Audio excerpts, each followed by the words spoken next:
Mamma mia! Hello guys and welcome to the video number 21. Okay, in this video we are going to learn our last loop, I think the for loop. Me, I'm ready for this challenge. Are you ready guys? So let's go. Alors, bienvenue les amis dans cette vidéo numéro 21. Nous allons voir tout simplement ici notre dernière boucle, c'est la boucle for. Ok, donc moi je suis prêt, on peut commencer. Let's go.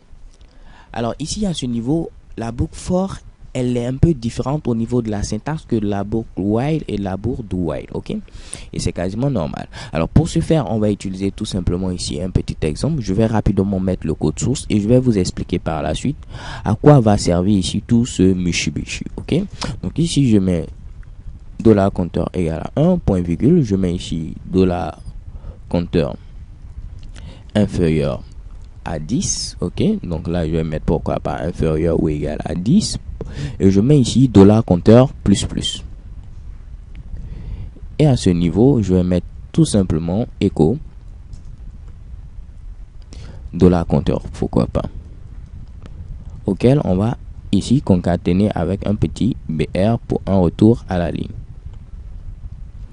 Alors ici à ce niveau, comment fonctionne la boucle for? La boucle for ici, dans son utilisation, est composée de 3 blocs en quelque sorte aussi. Donc ici la boucle for dans son utilisation est composée ici de 3 blocs en quelque sorte. Le premier bloc c'est le bloc pour l'initialisation, on met le point virgule, le bloc ici pour la condition et après ici c'est le pas. Donc on va avancer par pas de 1, par pas de 2 ainsi de suite, ok. Donc si je mets ici $compteur plus plus, c'est-à-dire qu'on avance par pas de 1 puisqu'à chaque fois on incrémente la valeur de 1, ok. Donc on ajoute 1 à cette valeur. Donc ici $compteur va commencer à 1. Ensuite, on va le faire tant que $compteur est plus petit que 10. Ok, donc plus petit ou égal à 10. Et à chaque fois, on augmente ici la valeur de $compteur ici de 1.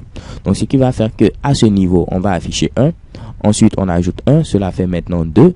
On ajoute 1, ça fait 3. Et à chaque fois qu'on ajoute, on teste à chaque fois est-ce que cette valeur est inférieure ou égale à 10. Un peu comme ce qu'on faisait avec la boucle while et la boucle do while, ok. Donc ici, je viens simplement et j'actualise, check et bam, on voit ici apparaître 1, 2, 3, 4, 5, 6, 7, 8, 9, 10, ok. Donc avec cette boucle for, on peut nous faciliter la tâche. On peut dire que cette fois-ci, on veut commencer à partir de 10, pourquoi pas. On va le faire tant que le compteur est supérieur ou égal à 1, ok. Et à chaque fois, cette fois-ci, on décrémente la valeur du compteur. Donc je mets $compteur moins, ok. Donc ici, on commence à 10, on va afficher 10. Puis on fait moins, cela, moins 1, on obtient ici 9. Je fais ensuite moins 1, j'obtiens ici 8. Et à chaque fois, lorsqu'on fait par exemple 10 moins 1, cela fait 9. On voit, est-ce que 9 est supérieur à 1? Oui.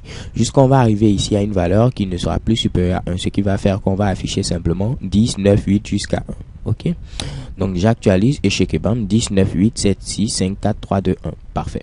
Ok. Alors ici, dernière chose avant de terminer, c'est que vous pouvez ne pas mettre simplement une seule variable. Vous pouvez mettre plusieurs variables dans chacun de ces blocs. Donc ici, j'ai initialisé $compteur à 10. Je pouvais initialiser une autre variable i à 0. Ok, donc je mets simplement une virgule, pas un point virgule. Je vais dire que pour le fameux i, il faudra le faire tant que i est inférieur à 5. Ok.